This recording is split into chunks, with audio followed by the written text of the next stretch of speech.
Hi folks, Joe Bongiovanni here from the Kettle Pond Institute, and I'm in Chicago at the American Monetary Institute Conference on Monetary Reform. And I'm here today with Dr. Joseph Huber. Dr. Huber, thanks very much for sitting down with me and having this little conversation. And Dr. Huber is a professor of economic sociology at Martin Luther University in Germany.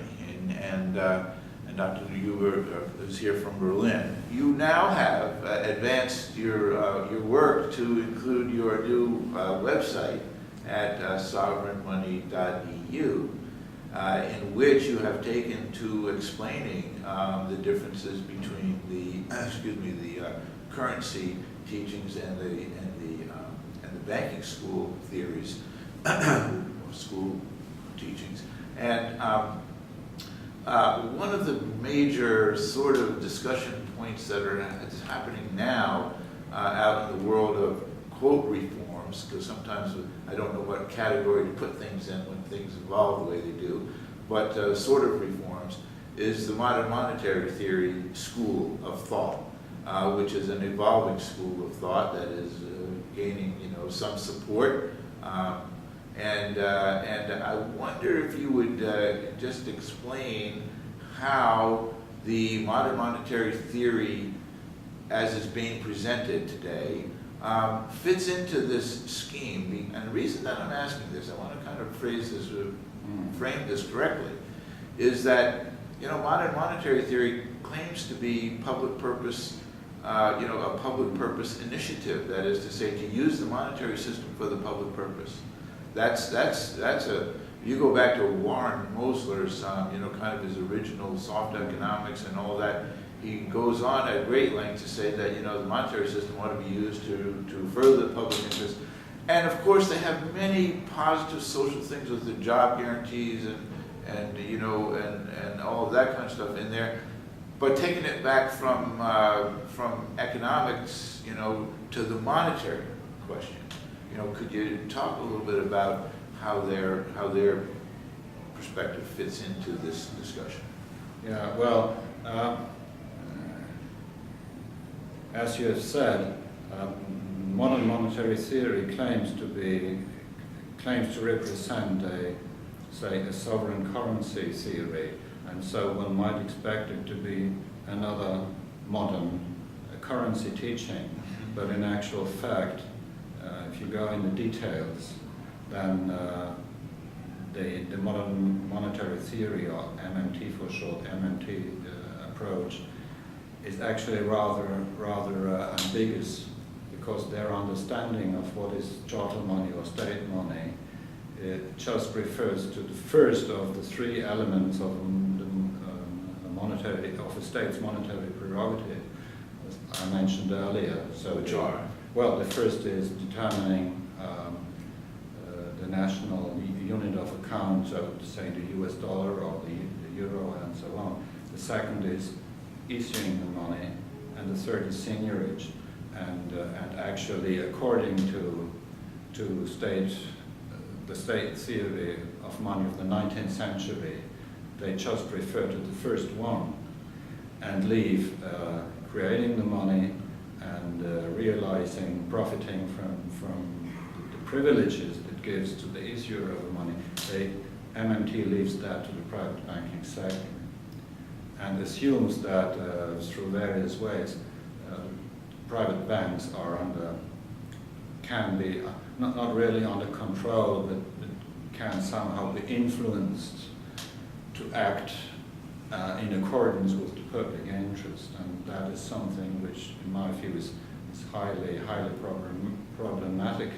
The more so as MMTers themselves have their analysis of the present fractional reserve system is in quite many respects the same analysis as we have, and which is to say that actually the initiative of creating money is with the banks, and that central banks do not and cannot, as a matter of fact, exert some control over the quantity of money the banks create.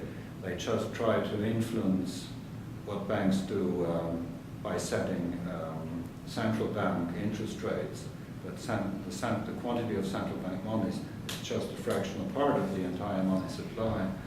And so setting interest rates and setting them higher or lower, that actually affects immediately, say, the profit margins of the banks to a certain, I would say, minor extent, but banks react to that.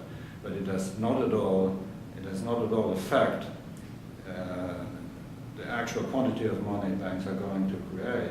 And MMT say that themselves.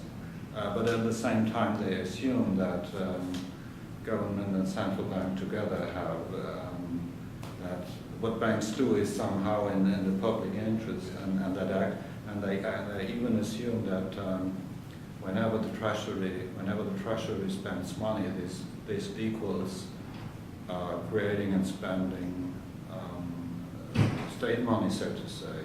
And in my understanding, that's really very, very far-fetched. There are some very, in my understanding, problematic, not to say dubious constructions behind, among other things, that the central bank and the treasury are consolidated in one sector.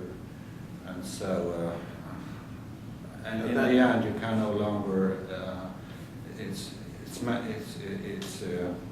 the boundaries are blurred. You can analytically, it's difficult to distinguish who does what and so on. Now, my understanding of that, if I could, because they pick up on the kind of functional financing, accounting norms, if you will, and in there they have been historically, structured that way. And so when I look at that, I say, well, yeah, that might work for understanding, how the macroeconomy is functioning, but that avoids the political economy reality that we're talking about, to me, which is the power, the money power, as Sadi referred to it. So that to me is a big difference. Now, in your talk, first of all, there's a lot of criticism among monetary reformers worldwide that we seem to be all wanting to reform the money system to make it work, better for the public, and yet we seem to be out in various pastures with our ways of looking at things. And you took the time in your presentation to say, in terms of comparing MMT to, the reform movement that, that you and I are trying to advance. And I wonder if you could just say that, kind of address, well, what is it about MMT that might change, so that we could actually be sitting at the same table and sitting at the same conference and talking about how to square those corners to make something. Yeah, well, I mean, basically, you might better ask that question to MMTers and not to me, to myself. Okay, I will. I promise. Well, as far as I can see, I mean, in various passages of MMT writings, there are remarks in the sense that it's a strange situation that the government has to make a detour, so to say. It first has to sell its bonds to private banks, and then the banks refinance at the central bank and transfer, but just a small part of that government bonds to the central bank, which is seen as another government body. Right. Let's not discuss about that right now, which is a problematic assumption in itself, particularly in the United States. But this is so, and but that's the way MMT looks at that thing. And so of course the question is an obvious question: why making that detour and not directly sell government bonds IOU to the central bank And then the next step would be, why not directly issue government money instead of going in debt with it, and be at no interest with the central bank. And so if somehow this type of reasoning, which is a true currency type of reasoning, sovereign money reasoning, so somehow this is also inherent in MMT. And if MMTers would more explicitly come to the fore, would put it in that way more explicitly, then there might be a common basis, something we really could be pushing in common.